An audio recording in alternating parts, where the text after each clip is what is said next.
Bonjour à toutes, bonjour à tous. Bienvenue au webinaire de Abges Formation, organisme spécialisé dans le secteur banque-assurance. Nous allons passer 1 heure ensemble et notamment aborder le sujet de l'impôt mondial, le nouvel impôt mondial, pilier 2, Globe, nouveaux enjeux fiscaux, avec notamment les enjeux également comptables et déclaratifs. Nous avons juste quelques règles à vous rappeler. Donc, c'est une durée d'1 heure. Pour le son et l'image, si vous avez des petits problèmes techniques, il est préférable de passer sur Chrome plutôt qu'un autre navigateur. Vous avez un chat donc pour poser toutes les questions au fur et à mesure du déroulé de ce webinaire, avec notamment une session de Q&A à la fin. Mais ça peut être aussi pendant la présentation et vous aurez ensuite un replay qui sera disponible sur notre site. Je vais passer la parole à nos experts. Brièvement, donc, nous avons Jean, qui est un avocat fiscaliste, qui est donc un formateur spécialisé à l'AGES dans le secteur de la banque et de l'assurance, et Alain, qui lui est responsable du pôle comptable, qui est également associé de l'AGES, et c'est tout sur la consolidation des comptes consolidés. Je vous laisse vous présenter. Merci en fait Isabelle pour cette présentation qui est d'emblée dithyrambique.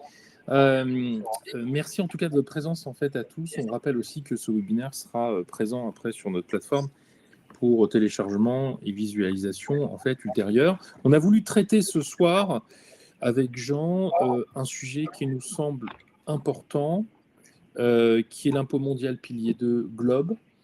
Pas forcément d'ailleurs sur les montants qu'ils engagent, c'est-à-dire les compléments de paiement de l'impôt qu'ils vont engager pour les grands groupes, en particulier les banquiers et les assureurs, on va y revenir. Mais pour les obligations, sur les nouveautés d'ailleurs de calcul, on va beaucoup en parler, c'est quand même assez novateur, c'est ce qui justifie en partie ma présence ce soir à vos côtés. Sur les modalités de calcul, sur l'intérêt mondial. C'est un sujet qui est extrêmement intéressant et on a la chance ce soir d'accueillir un expert, Jean Vincencini, qui intervient, qui est avocat fiscaliste. Jean, je vais te laisser aussi te présenter, et qui est notre expert en fait à ABGES sur les problématiques fiscales et sur lesquelles bien sûr on vous renvoie sur nos formations d'impôts, de TVA ou autres sur notre catalogue. Voilà, Jean, peut-être que je te laisse quelques instants pour te présenter et peut-être introduire le sujet à ton gré. Merci Alain pour cette introduction. Donc oui, je suis Jean Vincencini, je suis avocat fiscaliste de métier et j'interviens plus spécifiquement dans le secteur financier. Et comme tout fiscaliste, j'interviens aussi sur des nouveautés, parmi lesquelles figure le projet Globe, pilier 2. Alors, comme l'a dit très justement Alain, c'est vraiment quelque chose de très nouveau, très novateur et très original, le pilier Globe. C'est l'accord au départ de 138 États pour tenter de juguler l'évasion fiscale internationale et la concurrence entre États au travers de la mise en place d'un système d'imposition mondial harmonisé, fondé sur les comptes consolidés en principe, même si on le verra, il y a des entorses possibles. Et donc, même si malheureusement, sous la législature de M. Trump, on sait que les GAFAM ne participeront pas à l'exercice, les autorités européennes ont transposé le dispositif. Il a été transposé en France et sans déflorer la totalité de la présentation, je pense qu'on peut déjà dire dès à présent que c'est un sujet un peu urgent, puisque s'il n'est pas déjà traité chez vous, puisque la déclaration GIR, ou 2259, pour reprendre le numéro du formulaire, doit être déposée avant le 30 juin 2026. Voilà, je te rends la parole, Alain, pour que peut-être tu puisses... Oui. Alors, déjà, voilà, merci beaucoup pour ce préambule. Alors, on va partager avec vous ce soir un retour d'expérience sur la mise en œuvre du pilier 2 pour les groupes financiers avec une vision fiscale. Et je laisserai bien sûr Jean s'exprimer sur ces sujets. Il a toute compétence, en tout cas beaucoup plus que moi, pour nous éclairer sur ces points-là. On évoquera aussi la vision comptable, parce que comme ça a été évoqué, et c'est assez novateur là-dessus, on utilise des comptes consolidés. Pour l'anecdote, et c'est important de le préciser, moi j'ai pris connaissance de ce sujet puisque je ne suis pas fiscaliste, puisque j'avais une personne présente pour mes formations en fait, de compte consolidé et comptable. Et dans le tour de table, j'ai découvert des fiscalistes qui avaient besoin de comprendre comment est-ce qu'on construit les comptes consolidés, en particulier bancaires, pour calculer notamment ce pilier 2. Et je me suis dit, tiens, c'est assez étonnant. Généralement, les fiscalistes, je ne les vois pas trop en conso. Ils s'occupent des impôts différés, on va en discuter ensemble, mais ce n'est pas quelque chose de très commun. Donc, je me permettrai d'aborder les sujets de consolidation, de référentiel comptable, et puis on évoquera aussi peut-être des sujets de gouvernance, de production de données, d'articulation, peut-être aussi dans les processus bancaires. Et puis, vous avez le sommaire, en fait, qui s'affiche. Et on va commencer par notre premier thème, le nouveau référentiel fiscal mondial fondé sur les comptes consolidés. Et peut-être en introduction, Jean, déjà pour donner un peu une vision globale, pourquoi est-ce que le pilier 2 change la donne? Est-ce que tu peux nous donner déjà un tout petit peu plus de détails sur son mode de fonctionnement, en quoi c'est novateur, peut-être une overview là, de ce sujet. Absolument. Avant d'aller après, on abordera après, si tu veux bien, le calendrier aussi d'application, parce que c'est aussi ça qui est important et qui justifie la tenue de ce webinaire ce soir, mais on en parlera peut-être un peu plus tard. Oui, c'est vrai, absolument, Alain, tu as tout à fait raison. C'est très novateur et c'est très nouveau parce que jusqu'à présent, le fiscaliste il travaille sur la base des comptes statutaires, donc la comptabilité en PC, PCEC, PCA, suivant le secteur d'activité du contribuable, et secondaires qui sont propres à chacun des pays dans lesquels il est établi. Alors que dans le cadre du dispositif pilier 2, la démarche est totalement différente. Déjà, on va travailler à partir des comptes consolidés, retraités évidemment, mais surtout, on va avoir un système qui va s'appliquer dans tous les pays signataires, c'est-à-dire tous les pays qui ont transposé l'accord ont prévu les dispositifs, on en parlera tout à l'heure, s'ils ne peuvent établir qui sont assujettis à un taux effectif d'imposition d'au moins 15% dans les différents États dans lesquels ils sont établis, eh bien, ces contribuables sont redevables d'un impôt complémentaire pour que leur taux effectif d'imposition atteigne ce seuil de 15%.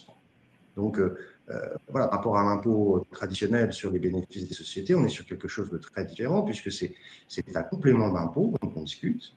Et ce complément d'impôt, il est calculé de manière à peu près uniforme pour tous les pays signataires de l'accord,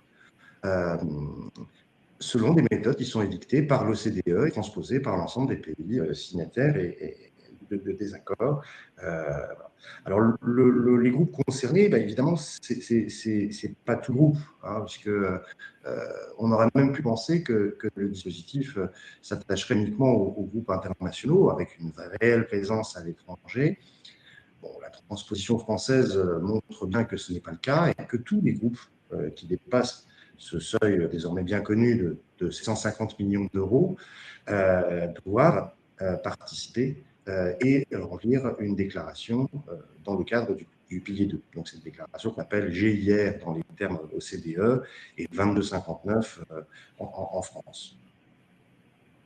Alors merci. Déjà, on va retenir 2 chiffres et je me permettrai de revenir là-dessus. Premièrement, ce chiffre pivot, ce pourcentage de 15%, qui est important d'avoir en tête. Et puis, tu parlais de 150 millions d'euros de chiffre d'affaires, mais j'ai juste une question. Est-ce que pour les banques, ça s'applique au PNB? 450, pardon. Est-ce que ça s'applique au PNB? C'est 750, 750. Et effectivement, la notion de chiffre d'affaires n'est pas définie selon les termes. Et la transposition des règles en France a été faite comme la plupart des règles fiscales en partant du principe qu'on s'adressait à des entreprises qui étaient en PCG, mais comme toujours dans le secteur financier, on est sur un plan comptable différent et en PCEC, la notion de chiffre d'affaires telle qu'elle existe dans le PCG a pour équivalent le PNB. Tu as tout à fait raison. Mais là, on parle donc de 750 millions d'euros ou alors le chiffre d'affaires conso. On parle de 750 millions d'euros de chiffre d'affaires consolidé, ce qui peut revenir au PNB d'un certain groupe bancaire. Merci pour alors, cette… Oui. Oui, je disais, mais pourquoi les groupes financiers sont particulièrement concernés? Oui, c'est ce que tu soulignais, c'est parce qu'en fait, il y a une question de seuil. C'est-à-dire que 750 millions d'euros, c'est beaucoup pour les recettes même consolidé, hein, d'un groupe, je dirais, industriel ou même dans l'industrie du service, hein, dans le secteur des services. Dans le secteur financier, 750 millions d'euros, c'est le bas de bilan d'une entreprise de taille respectable, mais pas gigantesque. Voilà. Donc, on aura cette difficulté-là que la plupart des groupes financiers vont rentrer dans le champ du pilier 2 et donc de l'obligation déclarée, quelle que soit leur taille, ou presque, à part quelques très petits groupes. La plupart des groupes bancaires sont évidemment totalement concernés par le nouveau dispositif. Pardon. Alors, 750 millions d'euros, ce n'est pas en réalité pour des établissements bancaires, sachant qu'en France, on est quand même un peu les champions du monde. On a quand même beaucoup de groupes bancaires systémiques, pas que, mais on a cette particularité d'avoir des banquiers assureurs, d'ailleurs les deux, dont le PNB est très largement supérieur au seuil que tu évoques. Sauf si tu as des points complémentaires à préciser, est-ce qu'on justement on peut avoir une idée du calendrier d'application? On en est où en fait? Quelles sont les obligations actuelles? Est-ce qu'il y a des dates prochaines en fait importantes à retenir? À partir de quand je fais mes déclarations? Alors, en fait, la déclaration de périmètre, puisque on va le voir en détail, mais le groupe, le pilier règle du pilier 2, c'est de société, donc il faut définir le périmètre des entités du groupe qui sont soumises au pilier 2. Et on voit que ce périmètre, justement, ne recouvre pas nécessairement la même notion de groupe que celle qu'on entend aussi bien sur le plan comptable que sur le plan juridique ou fiscal. Et puis, donc cette déclaration de périmètre, en fait, dans le vocabulaire Globe, elle s'appelle la notification d'appartenance. Elle est réalisée à l'aide d'un formulaire 2065-INP spécifique. Et ce formulaire, il a été émis, alors on est sur la première application actuellement du dispositif Globe, avec l'obligation de remplir les 2065 INT de périmètre qui s'appliquaient au 20 mai dernier pour l'exercice 2024, qui est à déclarer en 2026. Et le deuxième pan de déclaratif, c'est l'émission de la déclaration GIR au 2259 pour le 30 juin, le cas échéant, avec un relevé de liquidation et le paiement de l'impôt complémentaire éventuellement éligible du fait de l'application du dispositif. Donc on sait que ce calendrier va être répliqué d'une année sur l'autre, hein, à partir de l'année prochaine. On repartira là-dessus, sachant qu'il y aura toujours ce décalage. En 2026, on déclare les bases 2024. Ce décalage dans le temps va se poursuivre. Donc en fait, oui, donc le calendrier, en fait, c'est maintenant, quoi. De ce que je comprends. C'est maintenant. C'est maintenant pour la finalisation des premières déclarations. Et sachant que, voilà, on a quand même encore beaucoup d'inconnus. Hein. C'est quelque chose que je serai amené à répéter sans doute tout au long de la présentation. Mais malheureusement, comme l'OCDE a commenté de manière assez extensive les dispositifs dans des textes en anglais et parfois un peu hermétiques et surtout très longs, l'administration fiscale française n'a pas forcément encore émis tous les commentaires pour l'application relative à la transposition française du dispositif pilier 2. Et donc, de ce fait, et enfin, dernier point, pardon, important pour conclure, la déclaration est totalement informatisée. Hein, ce sont des éléments qui sont émis directement à l'attention, dans des systèmes de l'administration fiscale.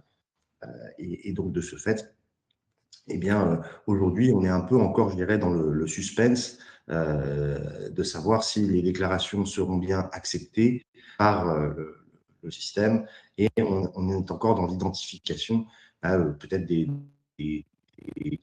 aspects tributaire pour éviter les bugs côté contribuable, de la correction des bugs des logiciels qui permettent d'émettre la déclaration GIR, puisque la plupart des éditeurs de logiciels, en fait, eux, ont travaillé sur la base des commentaires au CDE, mais doivent faire des ajustements en temps réel pour s'assurer que les informations qu'ils transmettent sont transmises dans la bonne forme et sans générer, là encore, de rejet par le système de l'administration.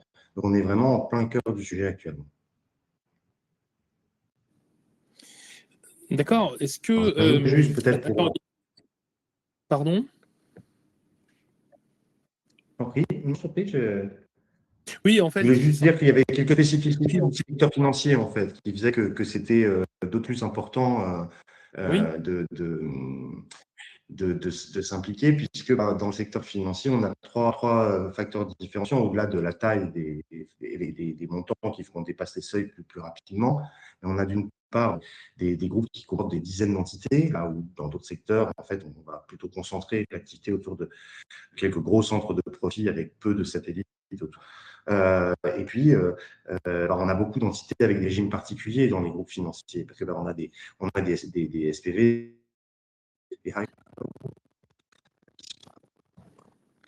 et qui n'obéissent pas forcément aux règles de droit commun dans le cadre du dispositif Globe. Donc, c'est pourquoi la mise en œuvre de ces nouvelles règles a soulevé et soulèvera, je pense, à l'avenir encore quelques questions. Alors, tu disais en fait les trois spécificités du secteur financier. On a des différentes typologies en fait d'entités.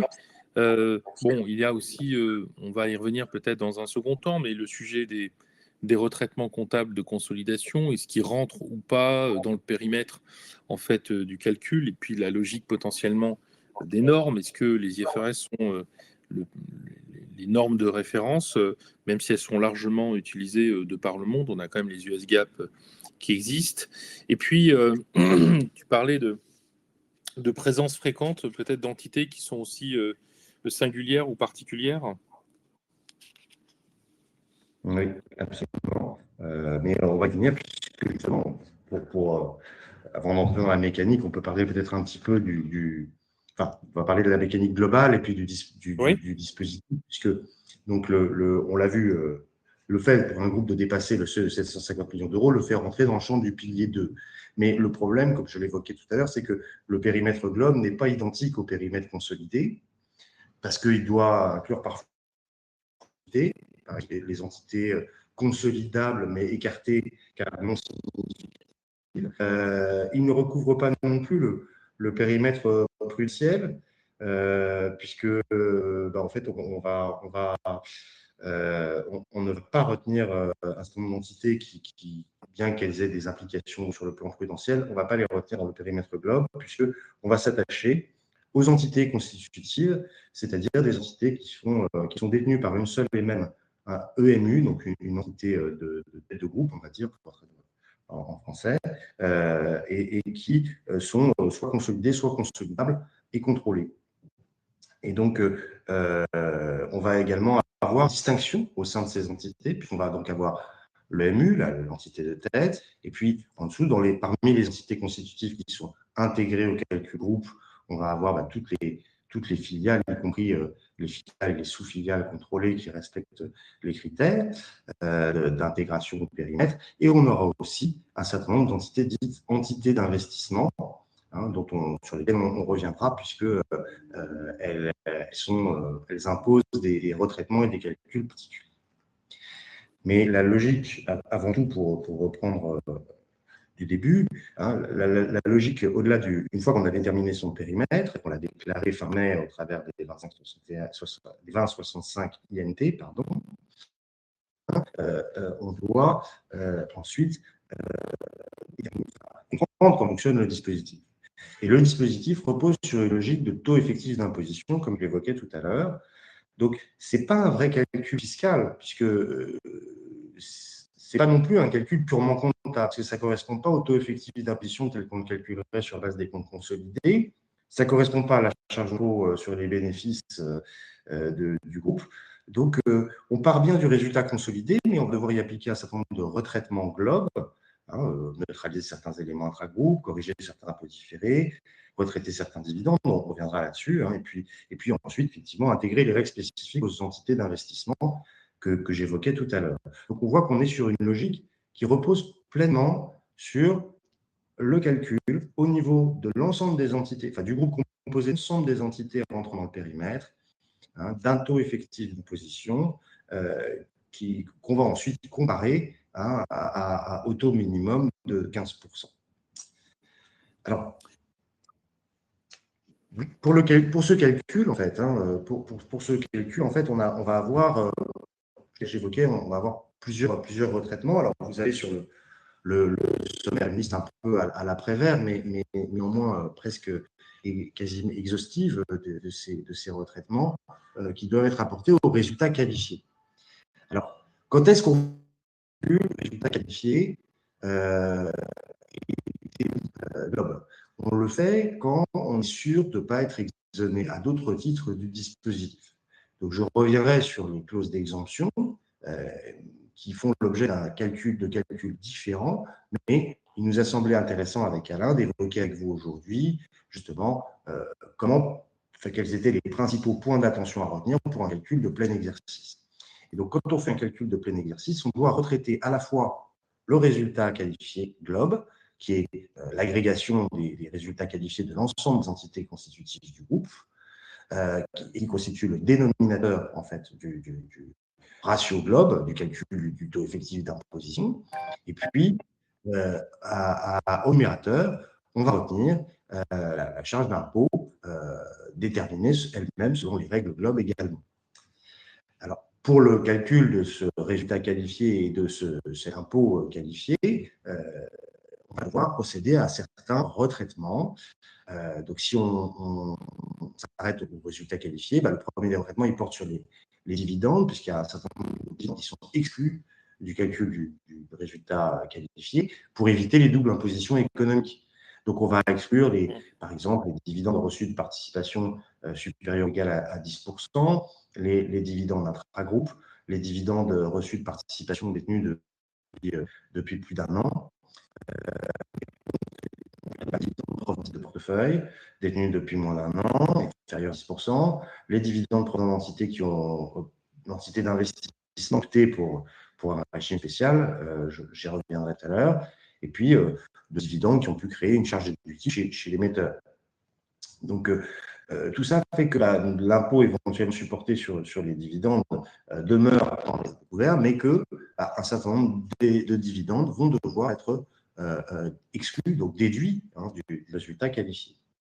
De la même manière, et toujours pour les mêmes raisons, à savoir éviter des doubles impositions économiques, on va retraiter un certain nombre de plus-values, notamment quand elles portent sur des titres de participation. Alors des titres de participation, mais à la différence de la règle fiscale française, où un titre peut être qualifié de titre de participation dès lors que le pourcentage détenu du capital de l'émettrice dépasse 5%, ici, c'est 10%. Donc 10% des droits financiers, le droit de vote, détenus sur une participation peu avant sa cession, permet d'exclure la plus-value du résultat qualifié. En revanche, effectivement, pour les titres de portefeuille, les plus-values et les moins-values liées à l'acquisition, à la cession de titres de portefeuille, on ne va pas faire de retraitement. Là encore, la logique, c'est de diguer entre ce qui relève de l'administration de flux de profil de groupe qui est consolidé pour éviter les doubles impositions économiques, tout en conservant les revenus de placement qui sont particulièrement importants dans le monde financier, évidemment au niveau des institutions bancaires. Alors, au-delà des dividendes et des plus-values, on a un certain nombre d'autres retraitements qui s'appliquent, qui sont assez lourds. Donc, on le comprend bien. Que pour ce qui est des crédits d'impôt, on va avoir à retraiter un certain nombre de crédits d'impôt, notamment lorsqu'ils sont issus lorsqu'ils sont plafonnés ou qui sont sont remboursables ou transférables, ou assimilables à une subvention.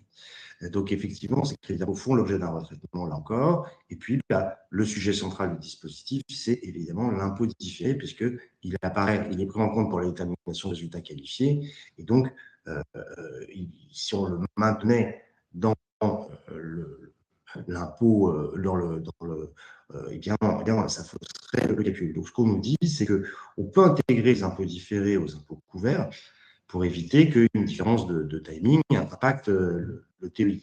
Mais le taux à l'aide duquel on va calculer,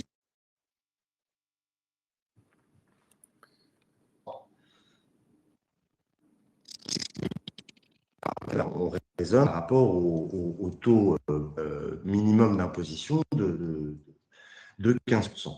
Et alors, au-delà du plafonnement du taux, on a certains impôts différés qui sont exclus ou limités. Donc, je pense aux différés qui sont liés à des éléments de résultat même exclus, évidemment, mais aussi certaines positions qui reposent sur des hypothèses trop incertaines, ou certains crédits d'impôt qui sont tout simplement pas éligibles et qui donc ne peuvent pas être considérés comme des impôts différés actifs. Et puis, de manière générale, tout impôt différé dont la cristallisation à un horizon connu paraîtrait insuffisant documenté doit être retraité, exclu du calcul. Alors, ce qu'on peut, on va revenir, si tu le permets, justement dans quelques instants sur ce sujet très important en fait des impôts différés. Quelques mots, si vous permettez aussi, sur la partie en fait périmètre. On rappelle que le périmètre de consolidation comptable, pour la plupart des établissements bancaires français, c'est les IFRS, et pas uniquement pour les groupes qui font l'objet d'une cotation,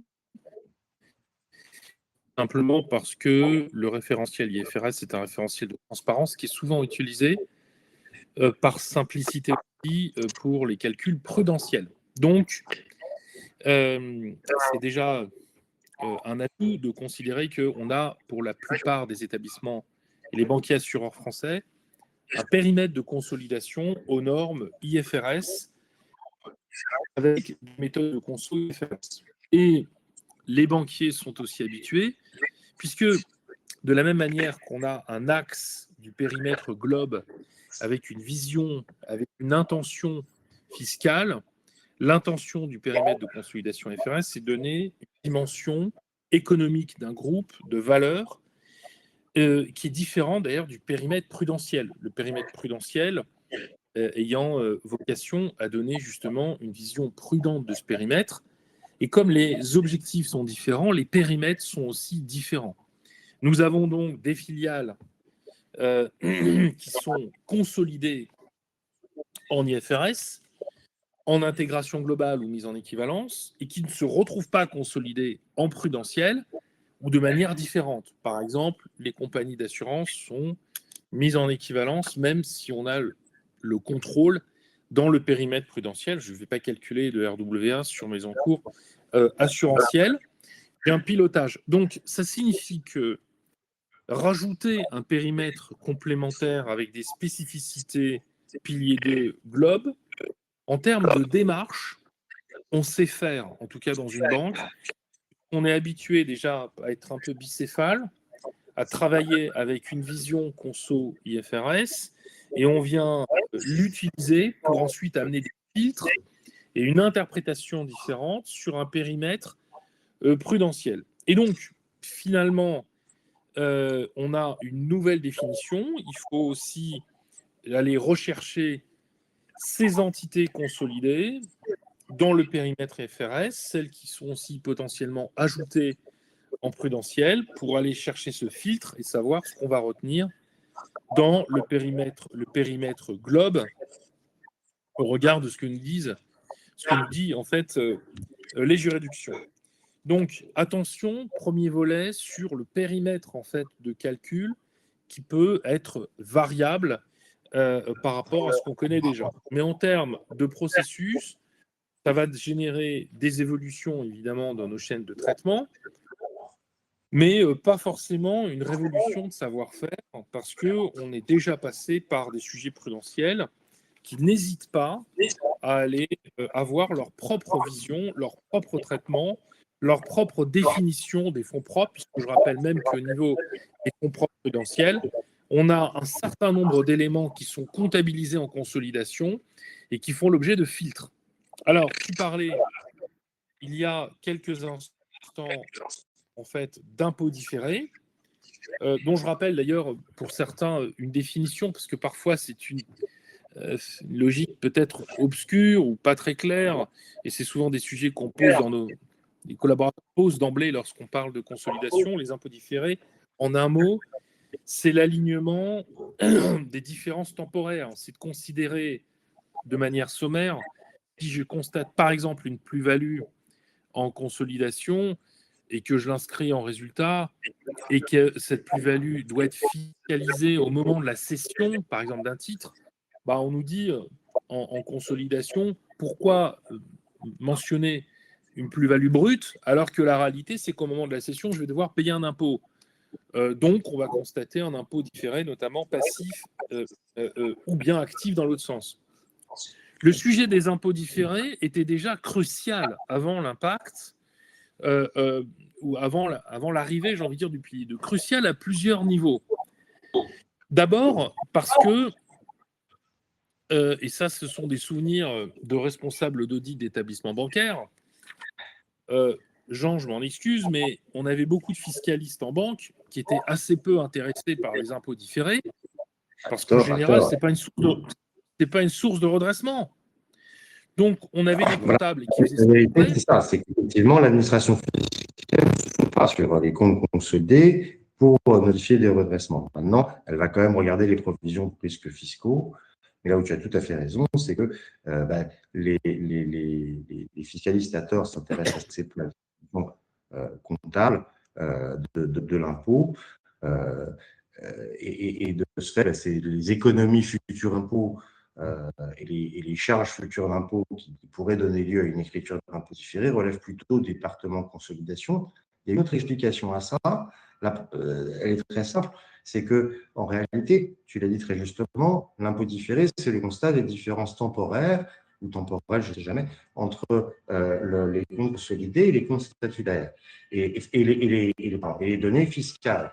Mais sauf que la plupart des différences fiscalo-comptables proviennent soit de la différence temporaire liée à des redressements fiscaux, ça, nous, fiscalistes, on sait faire, mais aussi pour une grosse partie d'écarts d'évaluation qui sont liés, tu l'as cité très justement, au passage de comptes statutaires en valeur historique à des comptes soit en French GAAP pour partie en valeur historique et pour partie en valeur de marché, soit à des comptes IFRS qui sont quasi intégralement en valeur de marché. Alors, ça, ce sont les modalités de calcul. La chance qu'on a, un peu, j'ai envie de dire, si je peux parler de chance, lorsqu'on est banquier, c'est que premièrement, il y avait un gros sujet sur les impôts différés actifs. Il faut comprendre l'enjeu qu'on a ici et qu'on va retrouver nécessairement, obligatoirement, en tout cas, il faut se poser la question sur ce qu'on retient dans le cadre du pilier 2, c'est que le gros sujet, mais pas uniquement des banquiers, c'est d'avoir des impôts différés actifs sur déficits fiscaux reportables. On comprend bien que mon économie d'impôt futur dépend beaucoup de ce que je suis censé payer ou de ce qui est censé être taxable à l'avenir. On a eu des abus dans le passé, on a eu une position de l'ESMA sur le sujet, et ce qui va nous intéresser, nous, dans le cadre du pilier 2, c'est qu'on a déjà beaucoup travaillé sur ces sujets-là. C'est sur la reconnaissance des impôts différés actifs, on a déjà un certain nombre de réflexions qui ont été menées sur les critères, ce qu'ils appellent les critères positifs ou des critères négatifs de reconnaissance d'IDA, parce que les IFRS étaient assez larges là-dessus, et qu'on a du coup travaillé, et maintenant ça date de quelques années, pour pouvoir inscrire des IDA notamment, c'est-à-dire des profits finalement, qui soient somme toute raisonnables par rapport à ma capacité d'absorption de ces crédits d'impôt futurs. Bon, donc le périmètre en fait pilier 2 va s'inscrire déjà dans un niveau de réflexion qui est un petit peu avancé. L'ESMA, ce n'est pas uniquement les banques, hein, c'est tous les groupes cotés au sein de l'Union européenne. Deuxièmement, on parlait d'un périmètre différent qui est appliqué pour le prudentiel. Le prudentiel, est extrêmement vigilant avec les impôts différactifs. Il faut bien comprendre que dans le mot prudentiel, il y a la prudence. Et ce n'est pas très prudent de reconnaître des années d'économie de résultats futurs liées à des créances d'impôts que je vais pouvoir imputer ou des crédits d'impôt. Donc, il y a un plafonnement ou une non-reconnaissance tout simplement des impôts différactifs sur déficit fiscaux reportables dans les fonds propres prudentiels. Il y a des règles de franchise, double franchise, qui sont pas très simples d'ailleurs, mais qui s'expliquent, mais qui sont appliquées par BAL 3 pour la reconnaissance des fonds propres prudentiels qui sont appliqués dans le CET1. Pardon d'être très technique, mais c'est un élément important. Et ça, c'est le deuxième volet du périmètre prudentiel. Ça veut dire qu'on arrive normalement armé pour aller analyser les impôts différés parce qu'on en a déjà pas mal revu sous beaucoup d'angles. Et finalement, les plafonnements qui vont nous imposer vont nous rappeler des logiques comptables en consolidé ou bien des logiques en fait prudentielles qu'on est censé maîtriser. D'autant plus que ce sont souvent des ajustements qui sont importants. On ne parle pas de petits chiffres pour les groupes bancaires. Hein. Les IDA ou les IDP sont des sources en fait importantes, actives, passives, et qui ont des incidences généralement assez importantes. Regardez les filtres prudentiels pour arriver aux fonds propres prudentiels, au CET1. On a les lignes qui sont visibles. Ce n'est pas le numéro 1, mais on a un certain nombre de retraitements. Donc, on va prendre cette nouvelle logique de reconnaissance pilier 2 avec une vision périmètre qui est très importante. Qu'est-ce qu'on retient ou pas? La notion, tu parlais des plus-values ou de la notion de dividendes, mais ce sont des sujets peut-être qu'on traite un peu différemment pour les comptes consolidés, mais c'est de l'intragroupe, donc on les retraite. Et on a cette même logique que tu évoques de non-double imposition. Je ne vais pas reconnaître un résultat qui a déjà été reconnu en social. Donc il y a des retraitements de conso qui sont un peu différents, mais les réflexes sont là. Les opérations intragroupes, on est obligé de les déclarer. Est-ce qu'on aura les mêmes notions de seuil? Parce que les seuils de déclaration intragroupe sont définis aujourd'hui pour ceux qui appliquent les IFRS. Ils sont définis par les groupes eux-mêmes et par les commissaires aux comptes, mais on n'a pas de seuil appliqué. Il faudra aussi avoir cette vision. Les IFRS détestent les chiffres. C'est assez troublant de le dire. Il n'y a pas de seuil de consolidation, il n'y a pas de périmètre défini, il n'y a pas de pourcentage de contrôle. Vous ne trouvez pas dans les normes IFRS de chiffres, ce ne sont pas des règles, ce ne sont pas des règles comptables, on n'est pas rules-based, on est principle-based. Donc on est sur des principes. Il faudra aussi s'attacher à la lecture de la réglementation pilier 2, à savoir si à l'inverse, on a, j'imagine, un chiffrage assez précis de ce qu'on doit prendre ou ne pas prendre en opération des intragroupes. Et là, ça peut changer aussi la donne, parce qu'en fonction de la taille des établissements, il y a des intragroupes qu'on ne déclare plus parce que ce n'est pas significatif à l'échelle d'un groupe. Donc, est-ce qu'on voudra rester strict là-dessus, ou est-ce qu'on appliquera une notion de seuil? On voit qu'il y a beaucoup de points communs. On a un dialecte de communication, on se comprend, mais avec des spécificités linguistiques, finalement. Alors, absolument. Je ne sais pas... Alors, donc, j'ajouterais juste sur les deux points, Alain. Le premier, c'est sur, juste préciser, alors sur les écritures intra-groupes, c'est exactement ce que tu décris là. C'est-à-dire que, comme sur le reste, la logique, c'est d'éviter les doubles comptes et les asymétries entre juridictions. Donc, on est dans un raisonnement de logique, on n'est pas dans un raisonnement de seuil et de montant, on est dans un raisonnement de mes dividendes intra-groupes, mes cessions intra-groupes, mes revances intra-groupes, mes prestations de services intra-groupes, mes abandons de créances intra-groupes. Est-ce que je dois les retraiter pour éviter un double comptage ou une asymétrie parce qu'ils sont de côté et pas de l'autre? C'est le vrai débat. Deux petits ajouts très, très rapides, mais bon, c'est un point un peu théorique. Hein. C'est quel référentiel on doit utiliser? Donc, j'ai parlé du référentiel consolidé. En réalité, pour être un petit peu plus précis, les textes autorisent à utiliser les comptes qualifiés. Ce sont des comptes établis selon le référentiel IFRS ou selon un autre référentiel national dans les États qui sont cités par le dispositif GLOBE, dont fait partie la France. Donc, en d'autres termes, si on a déjà ces comptes consolidés établis en normes françaises, on n'a pas besoin d'établir des nouveaux comptes consolidés en normes IFRS au niveau du périmètre GLOBE.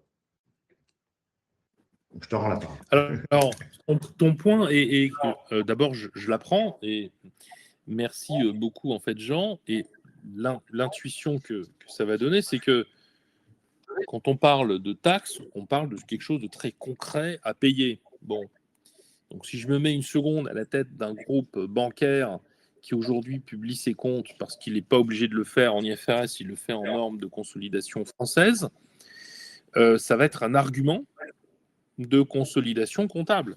C'est-à-dire que si demain on voulait, par option, parce qu'on peut le faire, utiliser des normes IFRS, il y aura sans doute un état, un gap analysis à faire, parce qu'au-delà de l'aspect comptable, je pense qu'on ne serait pas très content de payer de l'impôt en plus.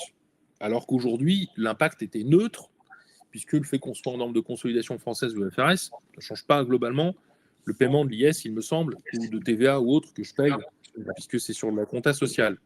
Donc ça peut amener aussi des biais, en fait, d'analyse, sachant qu'aujourd'hui, je connais beaucoup de groupes bancaires, Action Logement par exemple, qui étaient en normes de consolidation en French Gap, bon, qui sont passés en IFRS pour des questions de simplicité parce que c'était l'enfer, sinon de calculer du prudentiel, mais c'est un élément de considération qui n'était pas intégré. Aujourd'hui, une direction générale aurait, si la question se posait, j'imagine, en tout cas, un intérêt à se poser ce type de questions. Parce que si on a des différentiels normatifs et qu'on calcule l'impôt en fait dessus, bon, on voit très bien l'impact d'une juste valeur à outrance, ce que ça peut avoir comme incidence sur la présentation des comptes. On peut avoir des choses qui sont extrêmement différentes. Alors, À l'inverse, peut-être, oui. pardon, je dirais à l'inverse, on peut avoir aussi le problème de constater qu'on a un groupe qui est, dont l'essentiel des profits est concentré au niveau d'un certain nombre d'entités opérationnelles. Je pense là particulièrement au groupe bancaire, au groupe assurance, hein, où on va avoir des très gros centres de profit. Et puis, on va avoir aussi une multitude de petites entités qui auront des activités diverses et variées, de services financières ou non financières, et puis qui, elles ne sont pas consolidées. Et pouvoir, comme elles sont dans le périmètre globe, on a un problème de sourcing de données. Et donc, c'est là aussi, comme je dis très justement, quand on fait la conso, il faut réfléchir à son périmètre en gardant à l'esprit les entités non significatives et les données nécessaires qu'il est nécessaire d'élaborer pour pouvoir respecter les obligations globales. Alors, c'est une transition parfaite, Jean, puisque si tu parles de données, il faut qu'on parle peut-être justement maintenant de processus ou de chaîne de valeur, même si on y a déjà un peu touché. Les sources de données, bon, déjà, pour faire des comptes consolidés, qui est la matière première, avant le retraitement et le calcul de l'impôt, bah, il faut partir de la comptabilité sociale et des ERP. Je précise un élément aussi qui est très opérationnel. La plupart des établissements bancaires français utilisent aujourd'hui comme logiciel de consolidation SAP BFC. Or, SAP n'assurera plus la consolidation à partir du 1er janvier 2027. Ça veut dire que beaucoup d'établissements bancaires français sont aujourd'hui engagés dans une migration opérationnelle de leur système de consolidation, puisqu'ils ne peuvent plus, par définition, l'utiliser. Donc, et c'est plus assuré par SAP. Donc, on est aujourd'hui, on en parlait sur IFRS 18 parce que ça les concerne, mais là, on fait strike, puisque avec IFRS 18, nouvelle présentation des états financiers, 1er janvier 2027, ça tombe aussi en même temps. On change le logiciel de conso, donc il faudra en même temps prévoir des nouveaux postes comptables. Bon, mais ça, c'est du reporting. Mais ça veut dire aussi que sur mes données, je vais aussi avoir peut-être des nouvelles rubriques ou différentes, où je vais changer mes habitudes à un moment où je suis obligé d'utiliser ces données, c'est les sous-consolidations, les calculs d'impôts courants et différés, les informations sur les entités qui sont portées essentiellement par des outils de consolidation. La consolidation, de toutes les façons, c'est un élément qui est un passage obligé, ne serait-ce que pour ensuite enlever, retraiter et redéfinir, mais il faudra utiliser ce que je produis déjà en élimination intra-groupe, des tableaux de passage, tu parles de normes qualifiées aussi, il faut s'assurer que le référentiel est qualifié, mais pour nos banques françaises, donc européennes, le sujet, il ne se pose pas trop, c'est des normes françaises ou bien de la consolidation IFRS. On a entre guillemets cette chance d'avoir des normes comptables qui sont exigeantes en IFRS, y compris en reporting. J'ai dit exigeante, c'est pas des fois pour ne pas dire pénible, mais au moins, comme on rame déjà pour avoir des informations qui sont quand même de qualité, plutôt précises, avec une valorisation qui est de haut niveau, on peut espérer que ce soit directement, en tout cas largement applicable pour le tax package du pilier 2 et qu'on puisse du coup aborder les retraitements globes, les impôts couverts courants différés, les notions d'ajustement que tu évoquais sur les dividendes, les plus-values, sur les charges non déductibles, sur cette reconnaissance de crédit d'impôt, qui soit déjà un peu facilité avant, dans la chaîne de valeur, le calcul globe par définition, c'est-à-dire ce que tu évoquais, le résultat qualifié, cet impact potentiel de complément de 15%, ce qu'on appelle, je comprends, la top-up taxe, le petit élément complémentaire, et puis le calcul du taux effectif d'impôt, là, mais par, en fait, juridiction, avant cette déclaration GIR. Donc, de toutes les façons, et on aura, comme on sait le faire en banque, parce que on a des obligations, y compris risques de qualité, de traçabilité, de documentation, j'ai même envie de dire d'auditabilité, parce que le contrôle interne bancaire s'applique automatiquement. Les 3 niveaux de contrôle de LOD1, LOD2, ou bien de 3e niveau de contrôle pour l'audit ou l'inspection, les processus sont présents. Il faut intégrer cet élément complémentaire pour s'assurer que la donnée dont tu évoquais, qui va terminer par une déclaration automatisée, soit fiable et qu'elle constitue le socle d'une déclaration robuste. Absolument. Je te rejoins tout à fait. C'est vraiment très important, cette chaîne de valeur, depuis la source des données, qui est celle qu'on utilise pour faire les comptes consolidés, jusqu'à la déclaration pilier 2. C'est-à-dire que, en fait, les premières étapes, c'est vraiment ce que tu décrivais, Alain. On part du reporting conso et on y ajoute, le cas échéant même, lors du sourcing des données, on y ajoute un tax package, donc des données à coller, une collecte spécifique pilier 2, de manière à disposer de l'ensemble des éléments qui permettent de procéder au retraitement. Parce que, en fait, c'est ce qu'on constate. Je reviendrai après sur le fond et les possibilités de s'exempter quand même d'une partie des obligations, mais pas de l'obligation déclarative. Et les plus grosses difficultés, c'est vraiment souvent c'était la qualité des données, le traitement des entités particulières, entités d'investissement notamment, et puis la cohérence globale, déclarative, le rapprochement entre les impôts en compte conso et ceux qu'on retient en globe, dans le référentiel globe.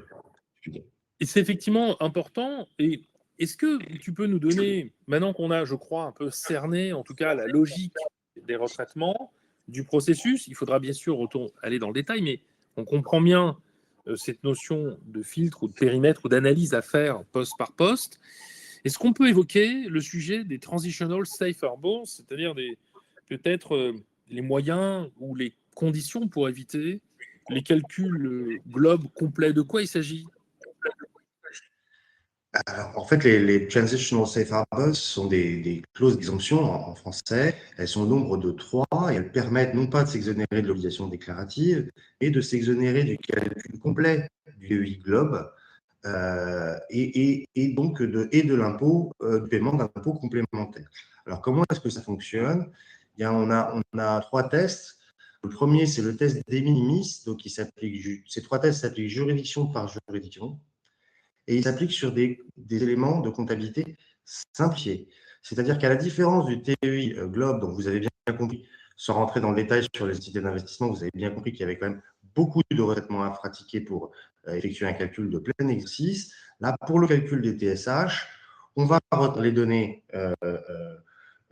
consolidées éventuellement retraité pour les besoins du dispositif CBCR, Country by Country Reporting, mais donc des retraitements très limités qui est fait dans le cadre d'un autre dispositif déclaratif. Voilà pour ce qui est déjà, on gagne du temps puisqu'on n'est pas obligé, on échappe à une partie des retraitements.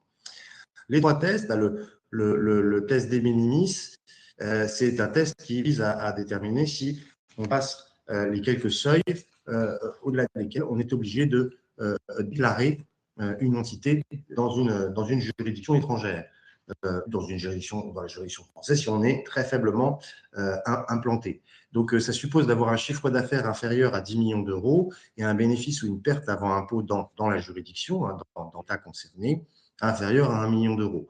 Donc, en d'autres termes, les données sont en général directement reprises de la déclaration CBCR dans ce cas-là. Et l'avantage, c'est que dans le pays concerné, si on ne dépasse pas les seuils, on est dispensé des déclarations au globe, on est dispensé du dispositif. On doit le déclarer dans la GIR française, les informations sont retransmises à l'État concerné par l'administration fiscale française, mais on a justifié qu'on n'avait pas d'impôt à payer dans ces États. Les deux autres tests sont le test du profil de routine, donc c'est le test SBIE, on va comparer en fait le résultat qualifié, simplifié, calcul simplifié, avec l'addition qui comporte une partie des charges salariales à disposition à l'ouverture de l'exercice, au premier jour de l'exercice. Donc, ce test est plus difficile à réaliser parce que ça suppose d'avoir une vision claire sur les actifs à disposition. Le personnel et les charges salariales, ça on le retrouve, mais en revanche, les actifs à disposition, ce n'est pas toujours évident à reconstituer et à valoriser, puisqu'on peut avoir un immeuble qui est réparti entre plusieurs entités d'un même groupe ou qui est voire même loué à des tierces entités. Donc, ça complique un petit peu le calcul, ce qui fait que c'est une cause qui est plus difficile à mettre en œuvre. Et puis, il y a la dernière, il y a la plus simple, et vous l'avez compris, c'est le test DEI simplifié. Donc là, on va calculer un taux effectif de position, mais au lieu de faire tous les retraitements que j'évoquais avant, les textes nous interdisent de pratiquer des retraitements. Il faut réutiliser les données, idéalement les données CBCR. C'est ce qui est recommandé.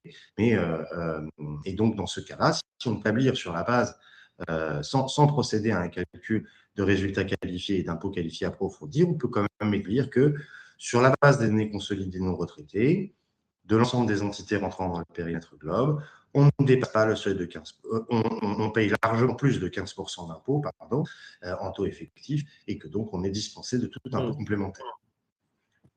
Voilà, donc ces trois tests, en fait, pour l'avoir un petit peu vécu chez les dossiers, ces trois tests utilisés pour s'exonérer en fait de l'obligation pilier 2, enfin non pas de l'obligation déclarative, mais de l'obligation de payer un impôt complémentaire. Ça s'applique quand même dans beaucoup de groupes, puisque la plupart des groupes financiers français sont quand même très en France, évidemment, et de ce fait, c'est très difficile d'avoir quand on est sujetti à l'IS plus les contributions additionnelles, c'est quand même difficile d'arriver à un taux effectif d'imposition inférieur à 15%. Alors, il reste. Merci. Pardon. Oui, je disais juste, il reste juste quelques enjeux qui ont trait, en fait, j'ai perdu le film. Il reste juste quelques enjeux qui ont trait au traitement des entités d'investissement, puisque vous savez, les entités d'investissement peuvent soit opter pour le régime des distributions, le régime de transparence fiscale. Donc, le régime de distribution il est plus adapté aux SIC, aux OPCI. Le régime de transparence fiscale est le plus adapté aux entités market. Mais en toute cette cause, les entités d'investissement posent ce problème aigu que très souvent, elles sont gérées en externe et on n'a pas forcément une véritable comptabilité et donc on a du mal à obtenir les données globes. Puisque si elles n'optent pas pour l'un de ces régimes que je décrivais sur option, on doit faire le calcul au niveau de l'entité d'investissement prise séparément. Merci Jean pour ces précisions. On va s'orienter vers la fin en fait de notre webinaire. Donc on va converger, j'ai envie de dire, sur peut-être les sujets les plus importants, les points d'attention. Est-ce que on peut peut-être mettre en avant, voilà, comment est-ce qu'on peut se préparer dans des délais qui sont quand même très courts, parce qu'on est live, sur nos différentes obligations. En quelques mots, peut-être si tu peux nous éclairer là-dessus. Je dirais les priorités, c'est bon, la validation du périmètre, ça normalement c'est fait depuis un moment. Bien documenter les options et fiabiliser les données, c'est vraiment les 2 points les plus importants. Et puis après, il y a un aspect pratique. La deadline, c'est dans 15 jours, mais tester la déclaration avant et tester le plus tôt possible la déclaration. Et parce que s'il y a un bug, il faut le savoir avant. Et puis enfin, former les équipes, évidemment, et si possible avec l'agence. Merci beaucoup. Merci en fait pour tous ces éclairages. Moi, j'ai trouvé ça très clair et on avait vraiment besoin de tes explications et de cette démarche en fait pédagogique et tes éclaircissements sur un sujet qui, vu de l'extérieur, peut paraître complexe, mais finalement, je crois qui a bien été défloré dans le cadre de cette heure d'échange. En conclusion, on n'est pas uniquement sur un effort fiscal, on est aussi sur un sujet qui touche des problématiques comptables, des retraitements, des notions de périmètre, de compréhension des textes, aussi des sujets qui vont nécessiter des échanges et des formations sur des compréhensions de consolidation, sur bien sûr la compréhension de la détermination de ce qui va être retenu ou pas, comme on l'a évoqué, selon les différentes thématiques en fiscalité, et puis des enjeux de processus pour fiabiliser finalement nos modalités en fait de calcul. Je ne sais pas si tu as d'autres points à ajouter, Jean, sinon je laisse la parole à Isabelle.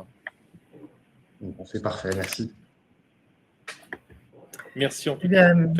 Merci beaucoup à tous les deux. Effectivement, même quand on n'est pas fiscaliste professionnel ou même expert comptable, il n'y a pas de problème, on comprend. Merci pour ce focus. J'ai vérifié, il n'y a aucune question au niveau du chat. Donc, je pense que tout est clair. Après, on sait qu'il y aura encore des adaptations et des aménagements, comme souvent. Merci à tous les deux et je vais vous souhaiter à toutes et tous une bonne soirée. Et donc, peut-être vous verrez le replay si ça vous intéresse. Merci bien et bonne soirée. Au revoir. Bonne soirée, merci Jean, merci Isabelle pour l'organisation et Jean pour tes contributions dans tous les domaines à l'AFGES. Merci bien, très bonne soirée et bonne journée. qui nous écoutent. Merci à tous deux. Merci, au revoir.